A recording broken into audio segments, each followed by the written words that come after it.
Yes, love's a secret weapon. Yeah!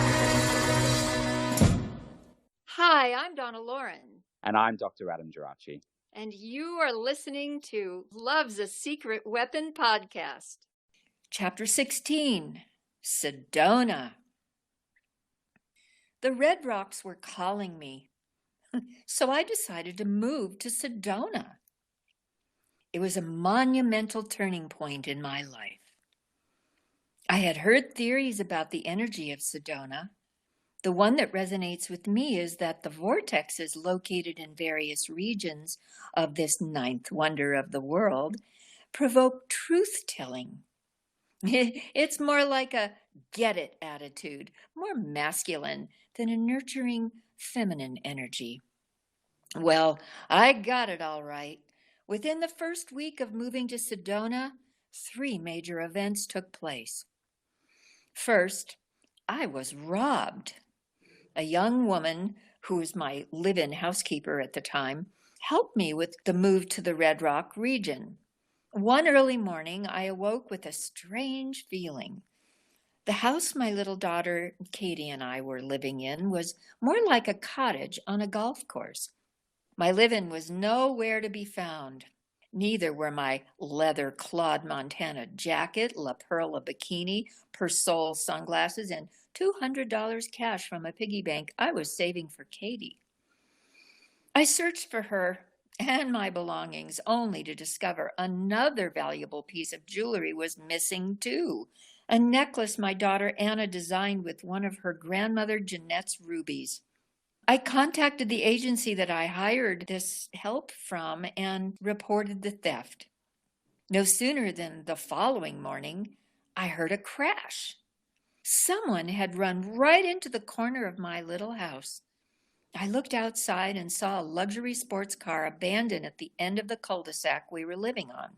This time, I had to file a report with the police, who arrived a bit disheveled after arresting a man holed up in his trailer with an arsenal.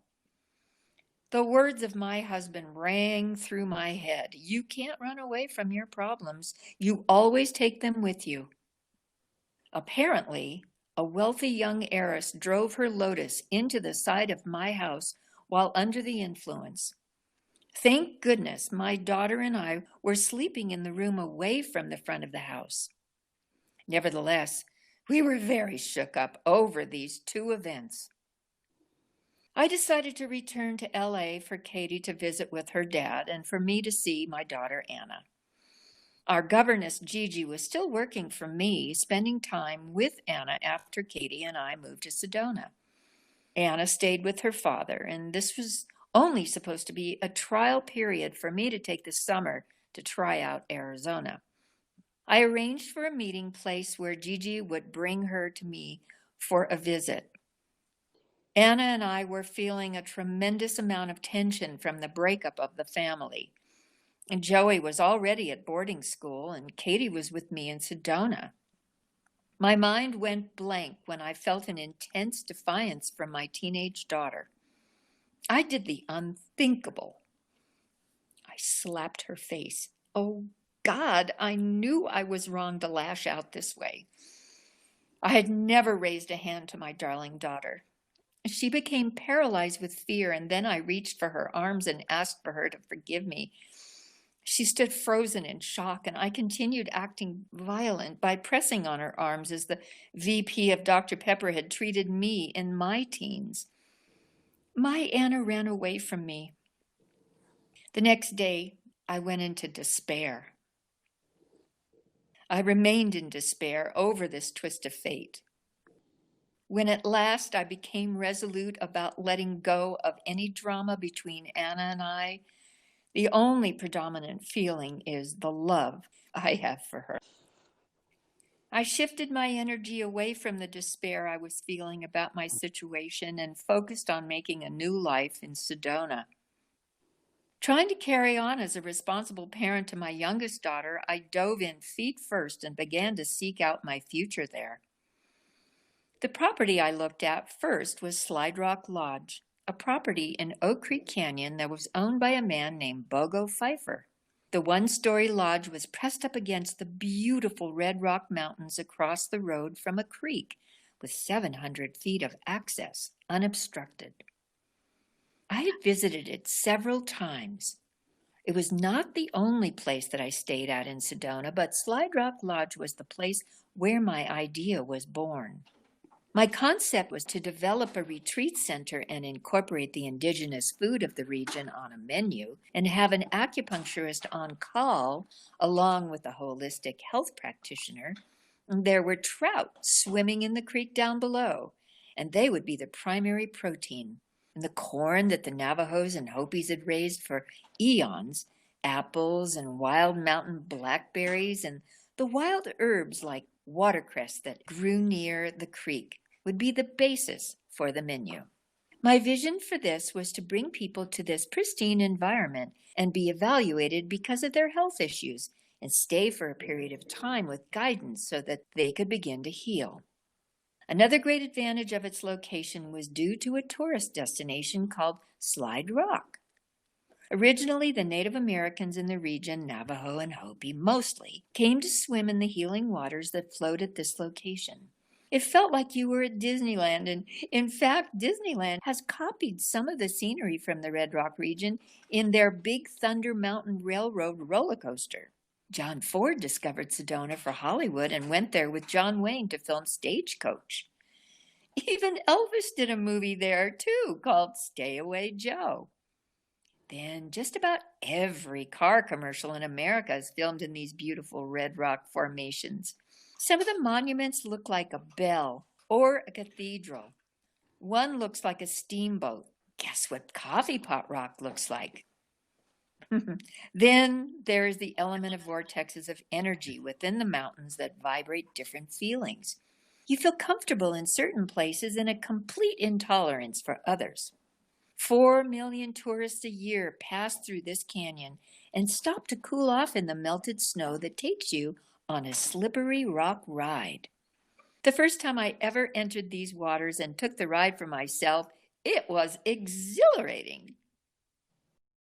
Hey, what do you think of Arizona? Is it just the desert wind or a delta floodplain valley with a towering cactus there? Well, it's the call of the canyon, Bell Rock Cathedral, Mitten Ridge. Yes, it's Sedona, Sedona, where the love and people live. While I was at Slide Rock Lodge, I crossed the road and climbed down a rocky edge that was probably 100 feet down. I looked back at the rock formation, which was like a perfect mason wall of lines that are very geometric, but it was all formed from nature's erosion and receding water lines.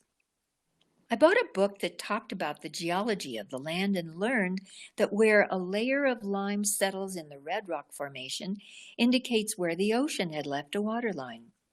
The first level that I saw was dated 280 million years.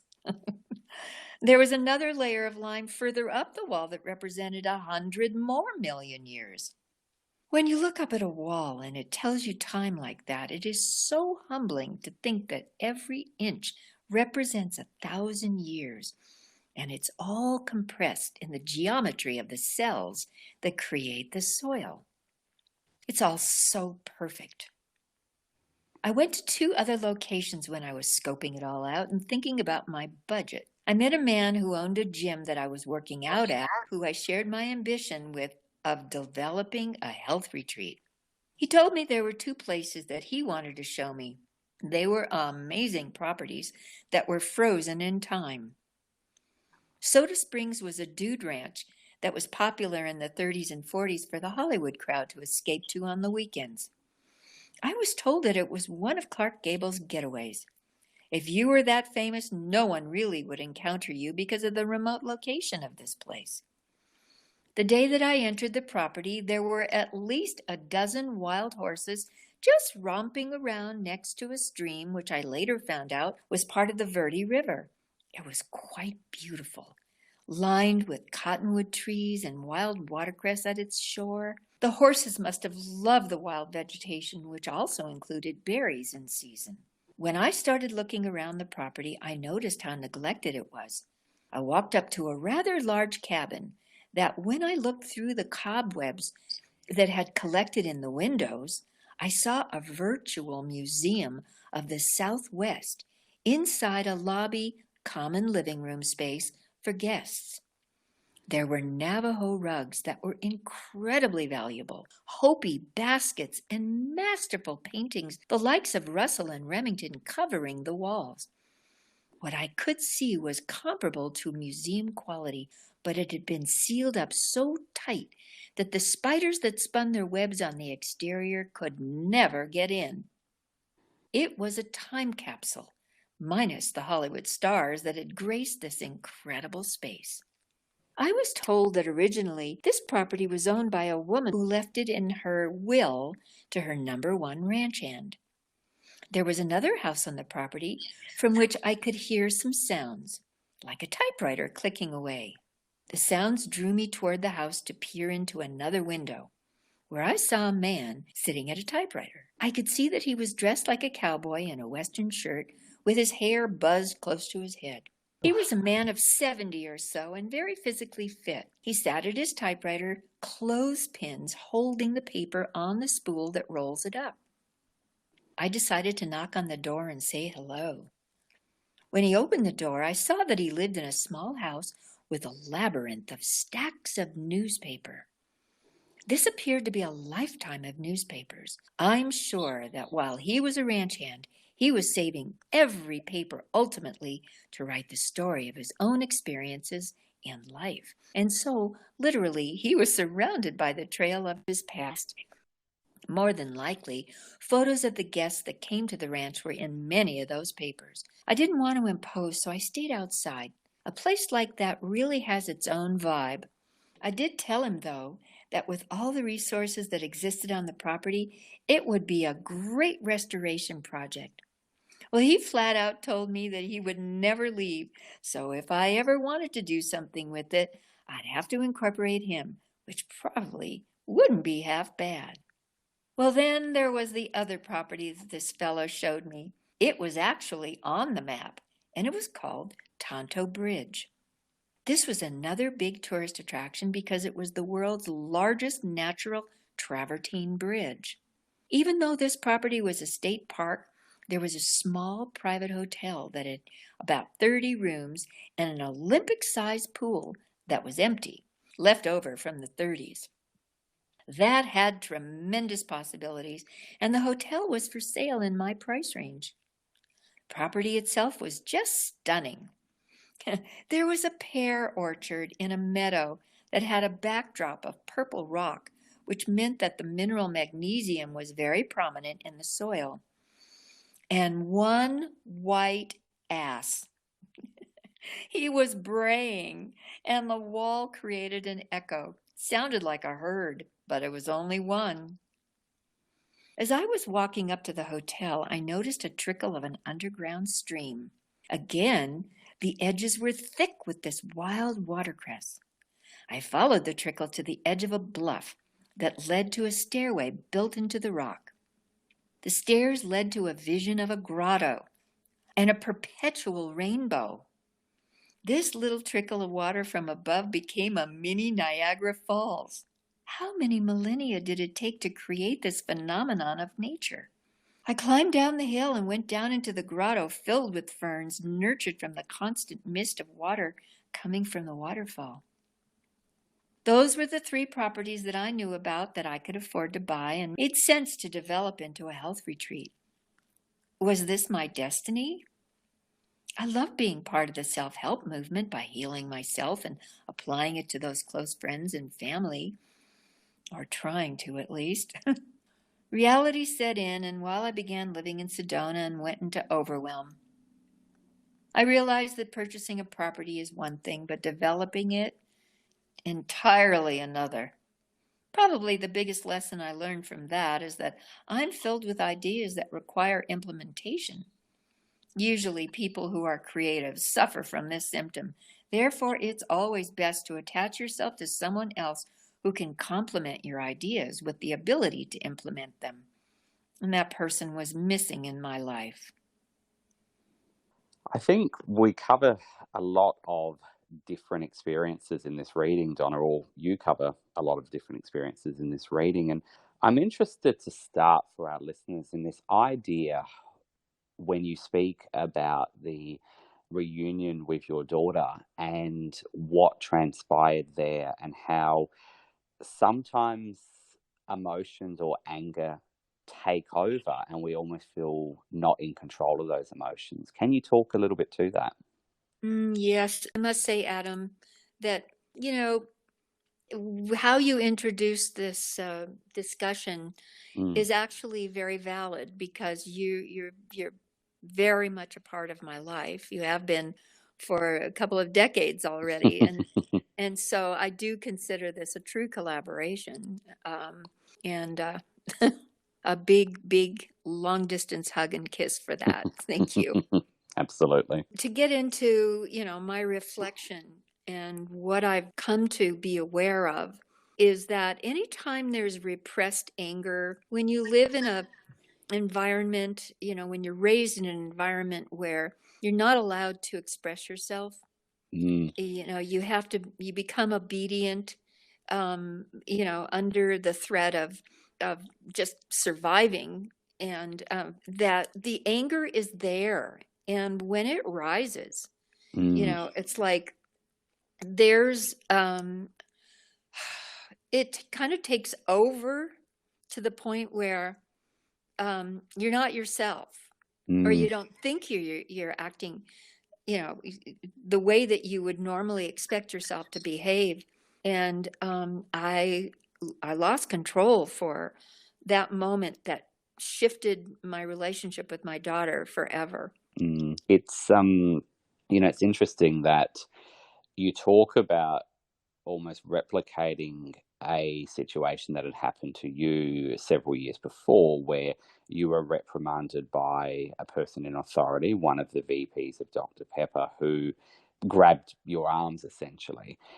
And it kind of reminds me of something that perhaps we've spoken about before on the podcast. And I know we've spoken about it outside of the podcast as well. But that sometimes also there are experiences that happen to us and lessons that we learn from other people, such as how to respond to situations or handle situations. And we've often said that you can learn, everyone is a teacher potentially to us. Some of those teachers teach us the ways that we should do things, and some teach us the ways that we shouldn't. And both are valuable lessons, albeit the second ones are probably more painful. But I do wonder if, for better or worse, you had picked up perhaps a lesson in how not to do something and inadvertently replicated it. And of course, now looking back, you can see that that wasn't the way to be. But sometimes we are the products of the lessons that we learn from people, particularly authority figures.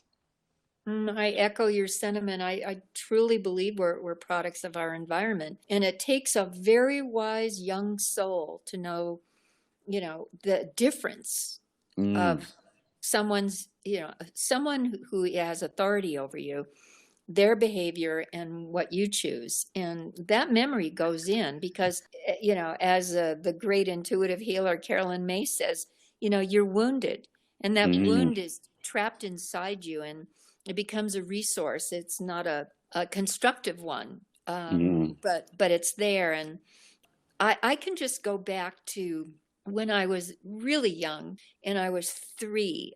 When I was 3 years old, I knew that, the way my mother displayed rage and kind of this resentment toward me, that wasn't who I was. And I could discern that when I was 3.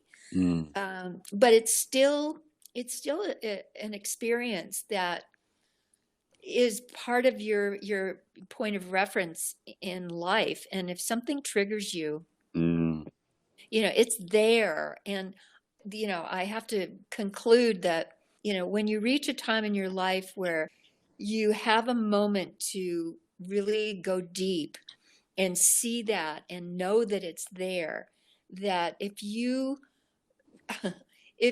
connect with the infinite energy that is always available to us, but we don't ask for it, for guidance, for help, that, I know personally, if I am aware of a dysfunctional behavior, I'm now in the point of view that I ask for that help. I ask for that energy to be released because it's not serving me. And if it's not serving me, it's not serving the whole. And I believe in holistic healing mm, and the universe as a whole unit. We are all one. So, but it takes a really privileged moment to be still and aware and awakened, and sometimes tragedy, mm, unfortunately, to become aware of those things. And somehow, some way, if you can live your life and experience all these different elements, and then finally reach a point where these lessons that we've learned can be let go of, and just shrink down to an infinitesimal tiny bit of information in your brain that that knowledge tells you don't go there. so true. And, I think that awareness is really interesting because I'm reminded of even therapeutic approaches such as schema therapy. And I know we're actually going to talk about that in a future episode because you did engage in some of that work later on with a therapist. But this idea that many of our particularly formative experiences are the schemas or the frameworks that we often interpret the world from. And they're particularly often the ones that can be most problematic are the ones that perhaps represent less than optimal experiences, or where we felt our needs weren't met, or we felt perhaps we had to be a certain way in order to be accepted or to be loved. And I think the process in schema therapy, it's kind of similar to what you're speaking about with doing some of this own self-reflective work, potentially on your own, is to be able to see those experiences for what they are and be aware that they are there, but where you're not reacting in line with them, where we know they're there, and we know particularly at times where we might be vulnerable to shift back into that old pattern of whether it's Mm-hmm. anger or rage or resentment or whatever else, to be aware of those, but to not let them lead us blindly because they are those frameworks that at one point might have been really, really predominant in our lives, but don't need to be going forward. Yes, and then there's that good old thing called karma. Mm, mm. you know we come in with this business of where we came from, and now who are we, and hopefully we're a little more evolved. But it's been an interesting journey for me, Adam, being born right after World War II Mm, and growing up in the 50s and then the 60s, and then evolving, into the 70s, 80s, 90s, and now we're in a new millennium. There truly has been so many value changes, and I think we're reaching a point where Mother Nature, as you were saying, there's floods in Queensland. mm, There's a horrible, aggressive action in the Ukraine right now. mm, And it feels like, it's rising to a point where the whole world is saying, we have to come together. We can't be so separate. We can't be so divided. We can only help this country that's under attack by coming together. Mm. And as an example, about climate change, about, the virus, about all of the elements that are much, much larger. They're Mm. kind of galactic in scale. And and here we are, knowing that we can't just keep going on the way that we've been going on, even in my, long life and in your short life. So, but we cannot keep going along this way and not come together on all these major issues, where there's always something you can find in common with another person. There's always something that you can talk about, don't you think? Oh, definitely. I think, this idea that we've spoken about of almost common humanity, that though we often get into these divides of, well, that person's not like me or their experience is not like mine, we're all at a basic level human. So we all have the same, systems and emotions and thoughts and behaviors. And I think sometimes we allow those divides to exist for whatever reason. But at the core of it, what are we? But much more similar than we are different. And when there's anger, where there's pain, where there's divide, is where we can't always have empathy or compassion, because I think it gets short circuited by those emotions. So again, I think it is about leading with trying to understand, with empathy, with trying to have a compassionate mindset, so And that we can see a way forward. yeah, and it comes right down to you choose love or fear. Mm, Because mm, it's like if one has one color skin and somebody else has a different color skin, if one person feels that you're different from me, therefore, I could never relate to you, mm, based on that, just based mm, on that. And then go into religion and, and politics and culture. And I mean, there's so much difference in people. But as I learned when I was little, going to grammar school and being singled out, mm, in early on to get up and sing, and then I felt different. I started to learn the difference between feeling special and different.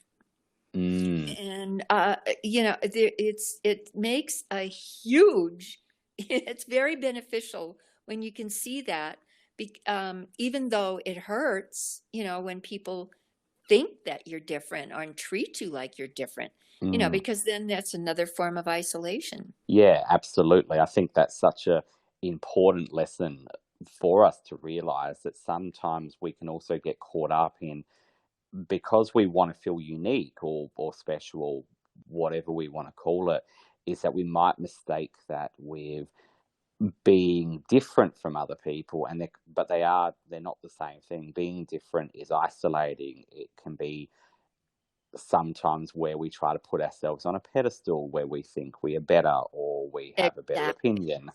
And it's particularly in the world right now, when we look at so much of the divide of what is going on. I think also, just to talk about another aspect of the reading, or what we've been covering in the last couple of episodes, is you talk about this idea of having ideas and needing to have, I guess, a collaborator in order to help action some of those ideas, or to bring them to fruition.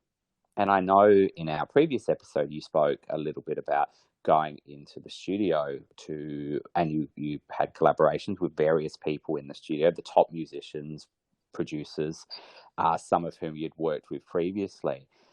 But I'm reminded also at this time that there were other recordings that you did. So you released some records, including the record for Sedona, which was based on your experiences of visiting there. And some other ones. You did Wishing and Hoping, which was a song you'd sang on Shindig. And in recent years, Jared, your husband, sort of looked through some of the old boxes of many of those sessions and put together a CD of some of those 80s performances called Magic. But there are other recordings. How important at this time of change was it to go in and not only collaborate, but try to work through some of those feelings in the way that you knew how. Yeah. That's so kind of you to mention all of that. It was vital. Mm. It was something that, I had access to the Warner Brothers studio Amigo to go in to record. And I realized, every full moon I'd wake up, I couldn't go to sleep very well, and Mm. I had an amazing amount of energy. So, I began booking time in the studio every full moon, and then songs would come to me, or, I'd write a song, or maybe another song would come to me that was a vehicle for me to express myself. And I really needed to, because, when you're in a time of chaos, and, you either allow the chaos to take over, or, as I felt so blessed to be able to have some creative outlet. Mm. So, one of the first projects before my marriage ended, I wrote a song called Within Our Hearts. I wrote the verses, I wrote the melody, but I was stumped. So I said to my husband, my first husband, please help me. And so he called his best friend Randy, and Randy came over to the house and sat down at the piano I still have, and listened to the part of the song that I had already, felt good about, and told him, well, something needs to happen here, and I don't know what. And so he, I guess, I don't recall exactly, but I think I probably just on a taped cassette recorded what we did. He played piano, I sang along, and then he came back with a chorus.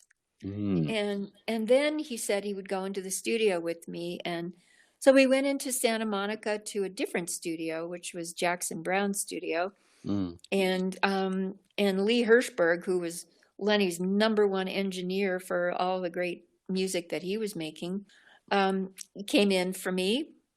And Randy sat down at the piano and accompanied me, and we have a little deal, a little to show, to present to our listeners, Mm. this little collaboration that Randy and I got into before my marriage broke up. Within our hearts, within our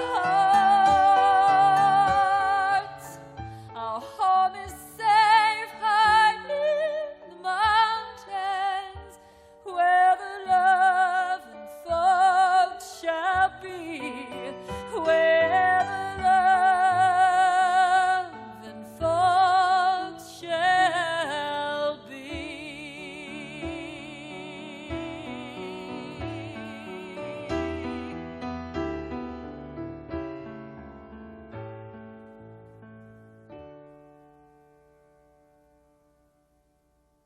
Wow, how exciting, I think, for our listeners, because, I think some of them often, are always on the lookout for something that they can find, particularly in this period where, there wasn't necessarily a lot of output that you did put out in that time. So I'm sure they're going to appreciate that one. And then hopefully in the future we can share the whole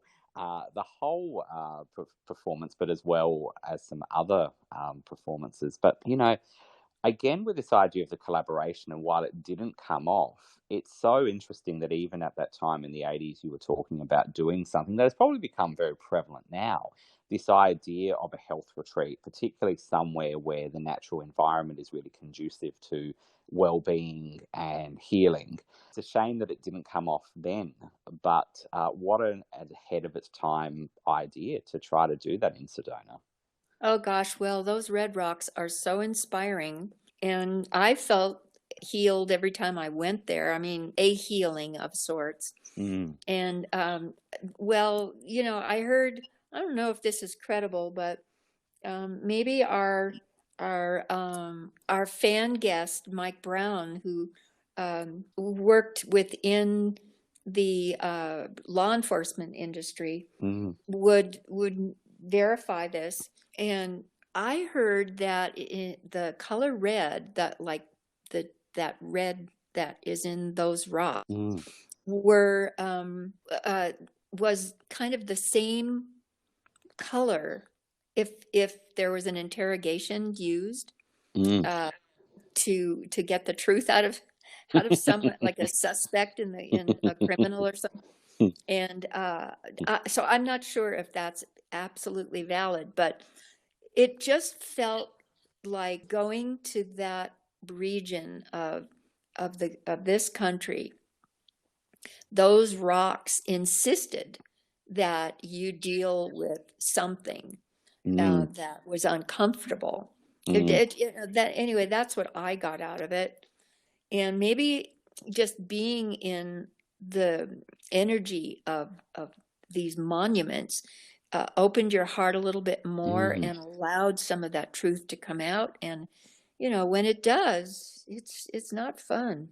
Yeah, and that's interesting, isn't it? That idea that if certain colors are associated with truth telling, whether it's the color, whether it's the environment of where you are, just the monumental nature of it, it would be really interesting to see whether certain colors are used in that, in interrogation. I mean, I'm not in that area, so I don't know. The way I'd usually try to get the truth out of a suspect would just be when they're unexpecting. It's just, did you do it? And try to catch them off guard. But not as effective, I'm sure, but you never No, know. um, no, I don't think so. No, but mm, yeah, that interrogation room that we're very familiar with has that big bright light shining on you, and yeah, and you feel like you're the only one in the room, and it's very frightening. that's But that's when you don't want a spotlight on you. that's totally true. Yes. And again, I think we are speaking to this idea of when we're somewhere where things are bigger than ourselves, and we can reconnect with something else, something that I think sometimes we lose a bit of touch with if we're in big cities or we're in, those sorts of environments. It seems like this is a very special place to be able to reconnect with some of that. But as you said, it's not just about feeling necessarily more peace. A lot of this was about inner work and having to work through difficult emotions, particularly at a time when you were experiencing very difficult emotions and a life transition. Oh, well, being in nature is probably the number one asset, when you are going through chaos and confusion and radical change. And um, so, just having that as a resource was was amazing. I mean, I wasn't there I was there about a year. Mm, That's all. Until I felt like, there, there was maybe some illusion that I was living in. Really, I think I was in a pretty good state of grieving and uh, not very grounded at the time. So, I did my research, and those places exist, and they still exist, and they were very, very tempting to engage in. Like I said, if if I had the right collaborator with mm, me at the time. mm.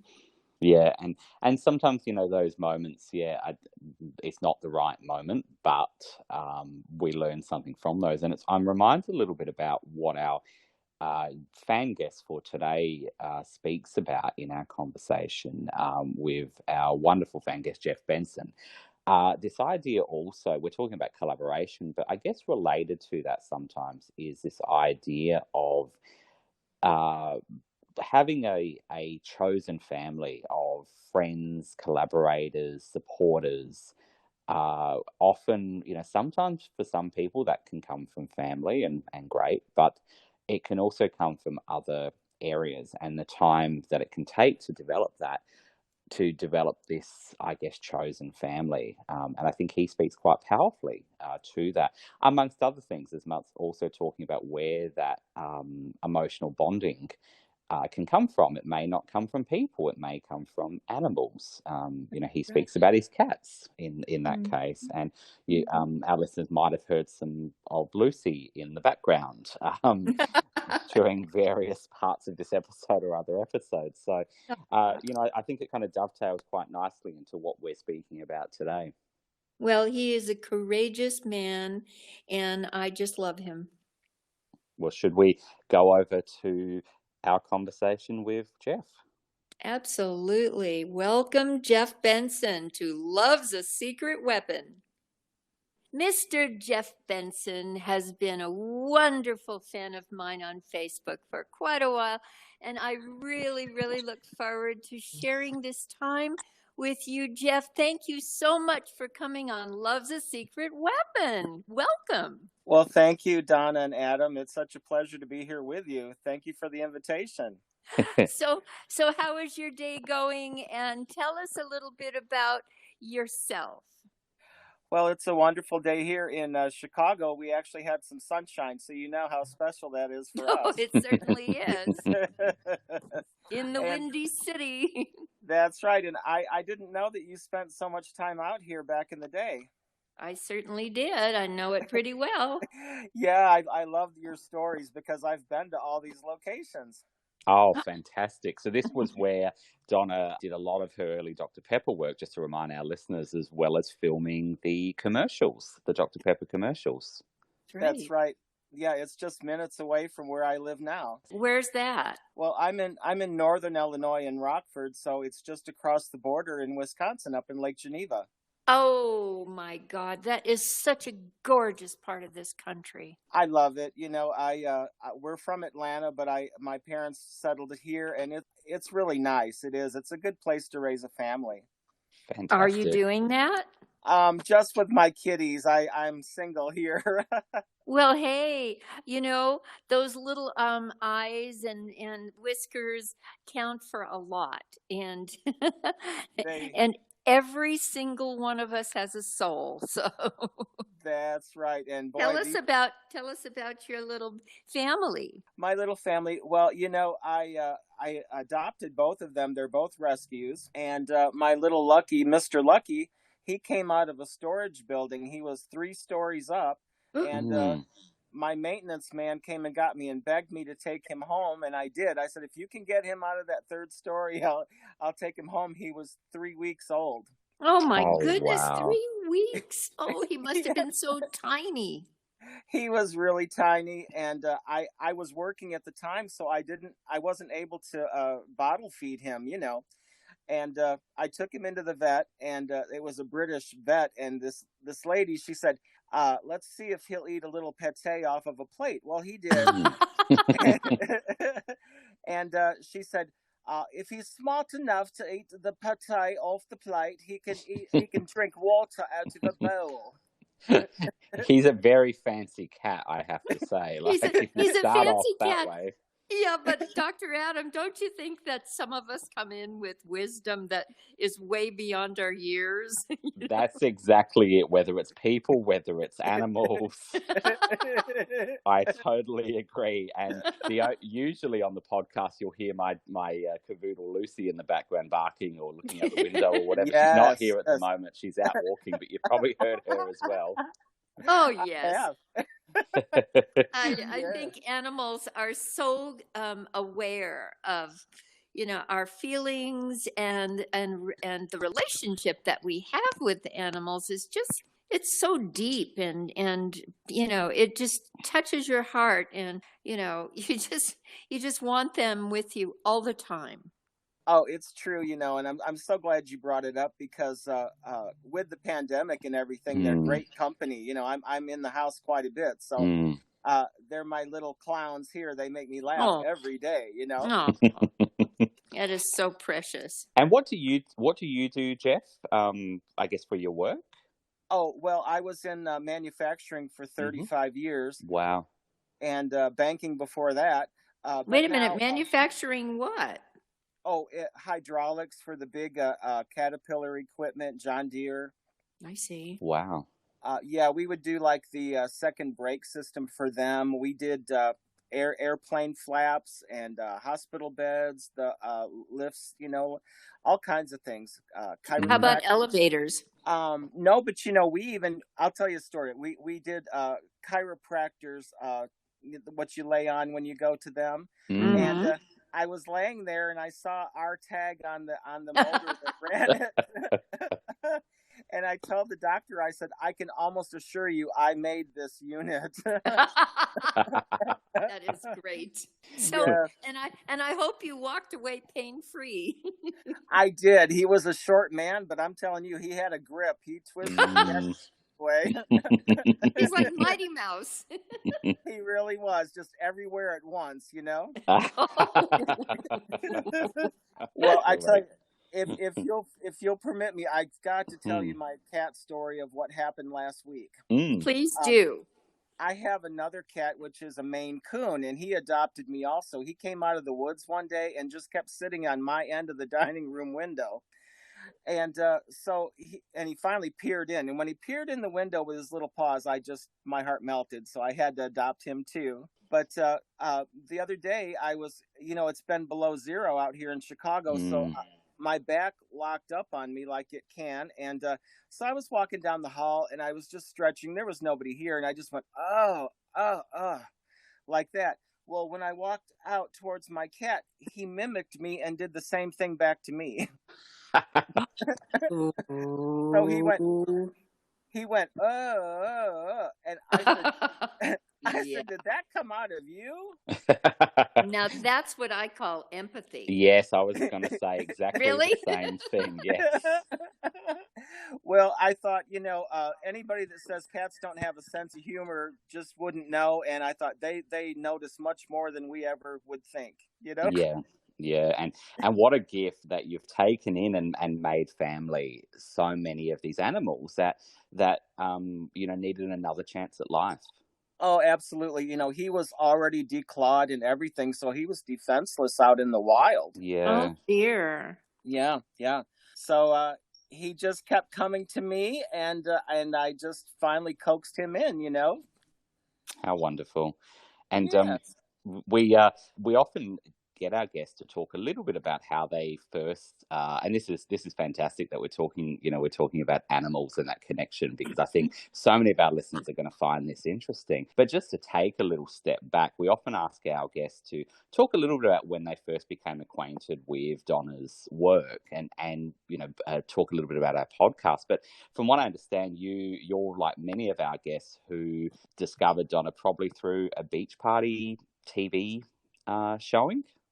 Oh, definitely, yes. Yeah.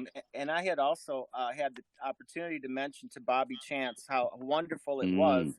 I was 12 years old, and I told her that I was bullied at school. I was very frail and sickly, so to come home and watch the beach party movies, that was my escape. And it was just such a blessing to have that as a 12-year-old.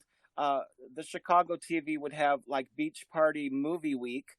And so I got to see Pajama Party for the first time, probably in about 1975. Girls in bikinis steal the show. Yeah, walking down the beach to and fro. It's summertime, we have a ball. We live it up, yeah, till the fall. 'Cause that's the way it's done among the young, among the young. Among the very young, that's the way it's done. Among the very young, that's the way it's done. Among the young, 'cause that's the way it's done. Among the young. So I saw Donna on the screen at singing Among the Young, and it just blew me away, Donna. I was just like, you knocked my socks off. Especially if you're in the sand. I better knock your socks off. Well, at least figuratively, it's probably was snow at the time, but Yes, of course. but and so then after seeing the movie, I saw my liner notes in one of my albums, and I saw that you had recorded Beach Blanket Bingo. And I wrote a letter to Capitol Records. This was 1975, and my 12-year-old self begged them. I begged them for your album. Oh my goodness. I did, and they wrote me back. They were nice enough to write me back, and they said, "Well, you need to go to the record shops and pick up a copy. That's all we can do for you." But I thought, start those presses and press these again. Oh, That's wonderful. Yes. It's a bit of a shame they couldn't help you out. I remember when I was a kid and I, was a big fan of Bewitched and I Dream of Jeannie, and so I wrote to the Adelaide channel here, Channel 9, that used to play them, and asked for an address, and they of course gave me Columbia Pictures, which was probably 20, 30 years too late because they weren't still working for them. But I tried. I never heard anything, but I have met Barbara Eden multiple times, since. So, that's really awesome. But how, I think we spoke to Bobby Chance recently on the podcast, and she speaks about how many people she hears from that are fans of the Beach Party movies, because I think we've spoken about this, Donna, before, haven't we, about what the Beach Party movies did, besides, I guess, being fun and reminding people of a particular time, is that even if you weren't near a beach, or even if that wasn't your experience, it brought something into people's homes to be able to enjoy, which is this connection with water and sand and fun, and it brought that to a lot of people who probably didn't experience that. Mm-hmm. And, Jeff, I wanted to ask you, in relationship to what Dr. Adam was just saying, is that when you say your 12-year-old self could escape, if you felt bullied or you were bullied and you found, refuge at home and safety at home, and you ended up, being entertained by these films, what was it about them that took away that sense of, threat and an unsafe feeling? Oh, my day-to-day existence was very painful, and because I was a gay youth, so I was really bullied severely, and back in those days, you really couldn't talk to anyone. Nobody would really understand. There was just no venue. So I would find escape in the Beach Party movies and the records. I had the records at home too. And like I told Bobby in private, I said, I can't thank you enough for the entertainment. And I think also at that time, seeing a teenage life and being so young, I really could immerse myself in that. And I thought, well, maybe better days are coming, and maybe I can actually have fun like these kids are having. Maybe there is that future for me. So it gave me hope, and the music, of course, is just so much fun that I loved it. And I will say, I think, Donna, you and Bobby Chance stole that film. You really did. You did.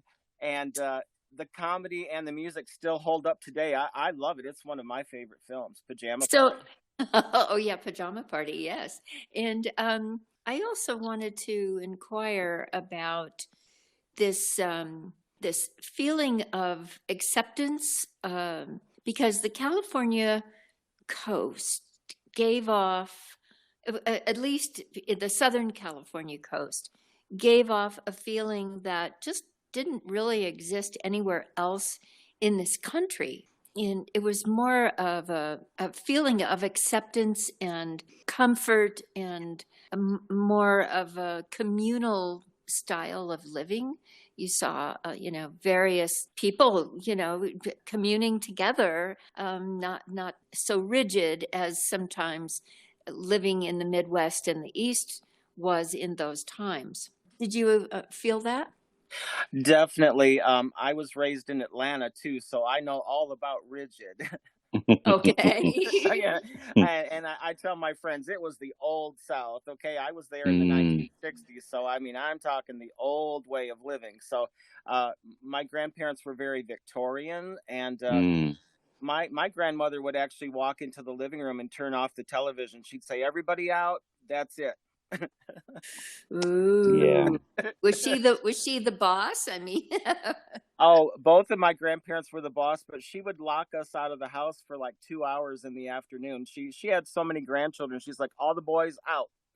oh, I see. So she kind of imposed, go outside and play, right? Instead of, Oh yes. hmm Yes, well, she would tell us, we'd say, well, grandmother, we want a drink of water. And she'd say, well, you better tank up now because you're not coming back in. Oh, wow. Well, she sounds tough. She was tough. We didn't call her grandma or gran. We called her grandmother. And that was all the time. You had to. Yeah. Yeah. You had Mm, to. how So, interesting. But I bet she could. Now, did she cook? Because ladies in the South could make biscuits and gravy and all kinds of. Yeah. oh, yes. She was in the kitchen all day long from 3 meals a day. She'd make the homemade biscuits from scratch, everything. Mm-mm. Oh, Mm. please spare me. Oh, that is one of my favorite biscuits. One time, I have to share this. I was invited to go, oh gosh, where now? I can't remember. Amarillo, Texas for Dr. Pepper. And where I was staying, they had a buffet and all of these chafing dishes for breakfast. And you lifted up one and maybe you saw bacon or sausages. Another one you saw scrambled eggs. Then you lift one and the steam rises and the biscuits almost float out like clouds. Yes. And you can eat about a dozen of them, Well, or yes. at least you want to. Oh, we did. Sometimes they would, in the South, they would make just hot chocolate and biscuits for breakfast. And that was it, Mm. Yeah. That sounds divine. It was. But in Atlanta, it gets really cold at night, even in the summertime. So we had children. We'd run as fast as we could up the hill to my grandmother's. Oh, yes, I can see why. What a Well, charming life. I mean, even though it was traditional, it was kind of a charming life. it was fun, and you being in the music business, you can appreciate this. My uncle had a little rock and roll band, and they used to practice in our living room all the time. Well, they'd play all night.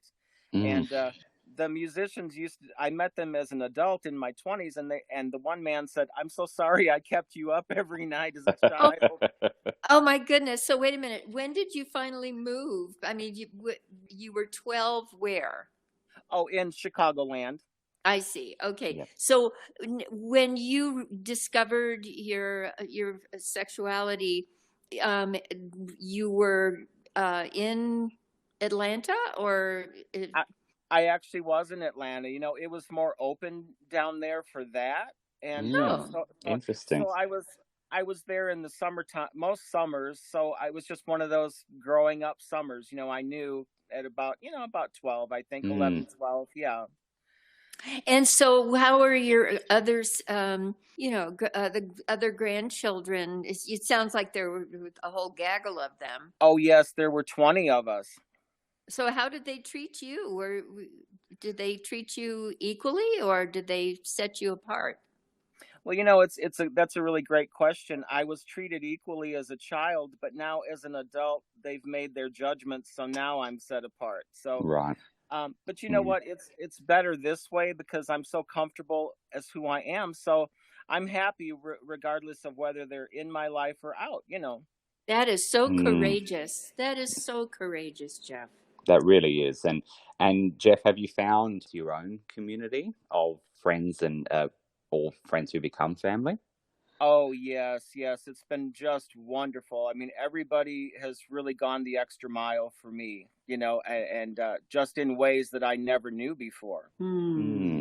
Oh, yes. I have a friend that sends me care packages, he'll send me little candy and little this and that, just as friendship. It's wonderful. I have another man that watches over me and is constantly there for me for advice, encouragement. I mean, it's such a wonderful blessing. It says a lot that you have a very strong sense of self, and therefore, all of the, how shall I say, communication that comes from your heart, from your mind, from your intentions, bring, it's all recycled. It brings that goodness back to you. Oh, yes, Donna. And I did want to mention that during the broadcast that I have you to thank for a great portion of that through your posts, your blogs, your podcast. You've encouraged me to do that. You showed me how. Fantastic. Well, it's like, I think I've explained this to you, Dr. Adam, that, I know we're all interdependent upon one another, but I have this image of being a whole person, into a wholeness and a oneness with the universe, walking parallel, side by side, as an individual, as a separate entity, but together and almost striding, together at the same pace. And someone said to me, when you think about a horse-drawn carriage, if you need more than one horse, they all be better galloping at the same pace, Yes. And it seems to me like you have that rhythm in your life, that whatever difficulties you've encountered, you have overcome them to a great extent. And I'm so happy for you. Thank you, Donna. I tell my friends, and I think you can appreciate this too. Regardless of the challenges we have today, these are my happiest days. Well, you keep projecting that out, right, Adam? Absolutely. And I think that's why so much is, in terms of friendships, in terms of your cats, that love comes back, because you are projecting that I think you've experienced a lot of what you've spoken about. Is there's been a lot to experience and to work through, and we're always working through this stuff, aren't we? It's not something that necessarily we get to this point. We all have this fantasy. We look out on the beach and go, okay, I've resolved everything. Well, usually if you've resolved everything, the wave is going to come and get you. But we're continuously learning more about ourselves, and I think Donna's so right that when we are projecting out that love, and we can just tell that by talking to you, I think it comes back in a whole range of ways. And may I also contribute to that thought, that when you are filled with love and truth, and the outside world distractions somehow don't sway you off your path, this is the most critical time on this planet for the survival of the planet, to completely be committed to staying on your path and continue to project that love and truth that you feel and that you live. So it goes way beyond, what we can see in front of us and who we're living with. It goes molecular. Yes, it does. I have friends from here to London, Australia, France. And the love is the same in every country. And I feel that the more love that I project, it always comes back to me tenfold. I mean, it's really wonderful to have, to share and have. Well, then I'll just add that your love is galactic. I think so, because that's what I wanted to talk to you about. Is I feel if love is your center and that's your motivation, it's a win-win. And, just on that, I know, Jeff, as part of the podcast, we usually get our guests to ask them questions if they want to. Are there any particular questions that you have for Donna now? Oh, well, yes. I'm going to interrupt for one moment, because I think the subject, my secret weapon, I believe today, is a good Southern biscuit. Yes. Can we agree on that? Yes, we can. Absolutely.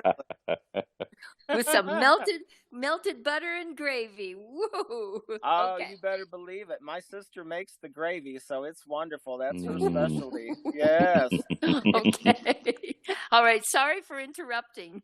No, that's okay. I haven't had the pleasure of experiencing those biscuits. We've just obviously come out of Christmas and New Year, so I've just got multiple panettone sitting in which is the Italian cake. And my partner's kind of like, "Do you need this many?" I'm like, yes, I do. Oh my gosh. Well, I went on a marzipan binge. That was my holiday thing. That's actually quite healthy. Well, I read the ingredients. I thought I'm not doing too bad. No, I think that's a good one. Yes, yes. Well, I do have questions. Thank you for the opportunity. Please. One has been a mystery to me. I was in the collectibles and antique business for a long time, and in the process, I have a book from Shindig that looks like it was given to the audience members. I'm not really sure what I have. It has caricatures on the front, and then it Yes. has the date and everything inside with the artist. So can I'm you tell aware me of what that. that is? I'm aware of that. I don't really know, where it came from or actually who did it. I was going to direct you to my the co-author of my book, Dominic Priori. He may know. If you go on his Facebook page, you might ask him a question like that. But I do have one of those, but how I acquired it, it just kind of showed up. So Yes, mine too. Yes. okay. Maybe Okay. that's what happens. Adam, Yeah. one's coming for you too. But well, hopefully. but I love the artwork. The artwork on the cover is fantastic. Oh, it is. It's beautiful. I love it too, and it's just a little treasure to keep. That's actually So I you think can we're going to post follow that. this one up. Yeah. Yeah, we'll post that cover, on your episode, because I think that'll be a lot of fun. Oh, it is. It's wonderful. Yes, yes. Well, that was. Can I ask another question from Shindig? Of course. Well, I notice when you're singing. Let's see, how does it go? When you move up right close to me, but when you sing it, you say when you move vip close to me. Did they make you change that instead of saying when you move up close to me? How you have a sharp ear. So what it was is that, as I recall, first of all, when they isolated me on that pedestal because they thought that, I was 17 years old, and they thought there was too much sensuality going on because of the song Shaken All Over, and so I felt a little restricted, being on a taller pedestal, and the dancers weren't supposed to have any contact with me. So I knew the, how do you say that, Adam? When there's a controversy like that, there's a friction. Yeah. It's like you're dealing, I was dealing with the music, but I was also dealing with the energy in the room. And it's like, how shall I say, kissing someone with chapped lips or something, Oh, yeah. It's not a comfortable feeling, and so I think that when I was singing, that kind of reflected in me, because I knew that the powers that be were a little on edge about that performance. Yeah. Because there seemed to be, as we've spoken about before, Donna, you've spoken about this kind of dissonance, or this friction, I guess is a good word for the right word, between, say, Jack Good and what he wanted to achieve and what his team wanted to achieve and what the cast wanted to, and of course the network, the powers that be, coming out of the early 60s to the mid 60s, of what had been on TV before and what Jack was trying to do now. Yes, I mean, he and Martin Luther King and John Kennedy and Bobby Kennedy, and anyone that wanted everyone to get together and unify and express themselves, with normally. So yeah. So I think that was the mood that I was in, and I was just, I'm sure you can relate to this, Jeff, when you have felt a bit of lack of self-confidence because there's something like a conflict restricting you, and I'm sure you felt it too, Adam. In certain times, Absolutely. and it's like you're not as relaxed as you'd like to be, and so things don't flow as well as they should. But I'm glad you found. Now I have to bring up something because I listened to an astrologer and a student, or he was a student of the great intuitive healer Carolyn Mace, and he came up with a terminology, that we're all perfect in God's eyes, and we're all flawed. So he coined the word flossom. I love that. That's good. I think we have to start using that one a lot more. Yes. Oh, yeah. So I guess in that particular case, in singing that song, I was flossom. Well, yes, you were and always are. Absolutely. And you are as well, and so are you, Dr. Adam. We're all flossom. We're all perfect and flawed and awesome. So oh, it's wonderful, wonderful. It's a good life. Yes, absolutely. And Jeff, we've got some more time if you do have one or two more questions if you'd like to ask. I'm probably putting you on the spot. You might have used up all your questions, but oh no, I do have questions for Donna. It's such a nice opportunity to ask. I wanted to ask because I'm single here and I need the inspiration. I'm almost 59. Okay, so I wanted to know, Donna, how you were able to cross that bridge to a second marriage, and how did you meet Jared? Well, wait a minute. No, that I haven't. No, it's hard for me. It's hard for me to realize that in this present state of mind, the story that I'm telling hasn't reached that chapter yet. We haven't gotten there yet. No. I'm a little ahead. Okay. Well, I'll have to be very abbreviated so that when I do read it, it's it comes out in a completion. But Jared and I have a long history. We've known each other since we were teenagers through family. And I'm sorry, what was the other part of your question?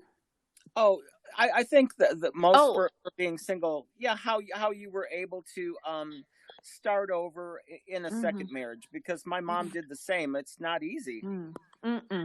Well, it's kind of head shaking. I think when you fall in love, and that's what happens. I mean, sometimes we're gifted more than once in one lifetime, which is pretty darn amazing, to have that capacity.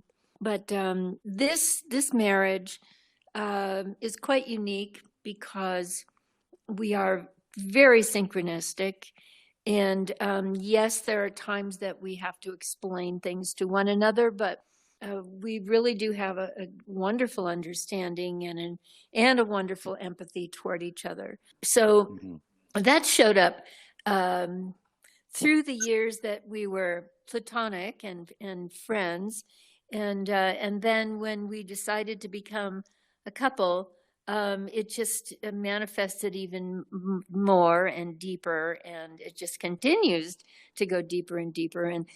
And I think that probably the most beautiful part is when you're able to show your ugly to someone and feel confident that you're still trusted and you're still loved and you're forgiven, or oh yes. So to be able to show that side, and each time I've ever been able to do that with Jared, I feel that I can release some fear in me, some lack of confidence or some lack, and grow from the experience. And if I can just add something too, that I think it's about perhaps that non-judgment, that whatever you're showing, the other person isn't judging you, and if you're the other person on the receiving end, you're not coming from a place of judgment. It doesn't mean that things might not surprise you, or you might not get irked by things, or you might disagree with things, but there's I guess that lack of judgment there. It's acceptance, which is a process. It's hard to do sometimes, but I think if you can approach it that way, that is kind of that idea of also that interdependence, where each person is an individual, but you're bringing that together, if that makes sense. And you can achieve a role of intimacy that just gives you it enables you to trust yourself as well as your beloved. And tell me, Jeff, how is your mother? Oh, my mother's doing well. She just turned 90 in October. Yes, she's a 3-time cancer survivor, so she's a steel magnolia, the real one. Congratulations. Wow. Yes, and so she transitioned well into her second marriage? She has. I think in a lot of ways she had to just completely forget the past and go forward, Well, you learn from the past. You don't quite forget it, but yeah. Hopefully you learn from it. Yes. And I mean, seriously, there's one other thing I can add. And I think when you're young and you have lots of energy, that at least for me, opposites attract, and my curiosity would get the best of me. Then I reached a certain point in my life where I don't have the energy, to draw that toward me. I prefer to learn about other people, but I guess on a spiritual level, I need to meet them on how do you say that, Adam? Like with equanimity, so that you kind of have that foundation, that whatever differences you have, you can overcome, because you see the God in each other. We're all God's children, and or whatever you want to call it. We're all the universe's children. Oh, yes, definitely. And that's been my experience lately. I have a psychic friend that's become very close, and he can see everything in my life. I mean, including the house. I mean, he has details that I never told anybody. I'm like, wow. But he watches over me, and a lot of my friends, like you would say, we have that universal connection, whether it's in France or all over the world. It's just a wonderful thing when you're on that wavelength. Yeah, it certainly is. I mean, that's what we need more of, is harmony. Absolutely. And just that idea of the opposites attract, I know from the psychology, to bring a little bit of that in from what I understand of it, that I think, what Donna's saying is very accurate, that there's that curiosity factor, but overall, in terms of relationships, I think it is that similarity, or at least, shared values, or probably, again, what we're talking about with that empathy. And, a good friend of mine did work in empathy for years, and she lived in Chicago for many years until she passed away earlier in 2021, Rosalind Cartwright, and she actually looked at marriage partners and really what was the predictor of satisfaction. And she was doing this work, I think, in the 50s and early 60s, was really that ability to empathize, to apprehend what the other person is thinking and feeling, without necessarily, it doesn't mean you have to agree with that or also be thinking and feeling that, but understanding that and apprehending that perspective as if it's your own. And that predicted the happier couples from the, I guess, less satisfied couples. Well, I recall when you reunited with her before she passed. Absolutely, yes. And she lived on, I think, on Lakeshore Drive. Jeff, you'd be very familiar, in a beautiful, big apartment building there. So I did hope to get there before she passed, but of course with COVID that didn't happen. But we were able to have a conversation probably about a week before she did, which was really wonderful. And she lived to be 98, so a lot of living there. Yeah. Oh yes, it's a beautiful spot, and I would have brought biscuits and gravy to you if you came that close. That would have been one. Well, when I'm ever back, absolutely. When we were there that day, I think it was wine and cheese, but that was probably 10 years ago. But yeah, we reacquainted on the phone. But yes, no, I do hope to get to Chicago because I just loved being there, and I think we went to a couple of jazz clubs, and it was just wonderful. Oh, I'm so glad you got to see the city. I always say it has something for everybody, Chicago, Absolutely. that's Yeah. my kind of town, right? That's right. That's Well, right. I tell you, Jeff, you are a dream come true. You are a beautiful, beautiful human being. And please keep spreading the love, just keep on your path of showing love to yourself first and let that emanate out into the world. And I just appreciate you so much, Jeff. Oh, thank you, Donna, and I appreciate you and Dr. Adam as well. And thank you for having me on today. Thanks so much, Jeff. Thanks for being on Love's a Secret Weapon, Jeff. Thank you. And can I say hi to Lana Dale and Bobby Chance? Absolutely. Of course. I love Hi, them. Bobby. Hi, Lana.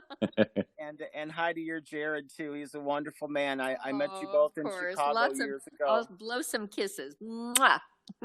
Thank you. Love you Mwah. guys. Great. Thanks, Jeff. Mwah. Thank you. Bye-bye. Taking all over.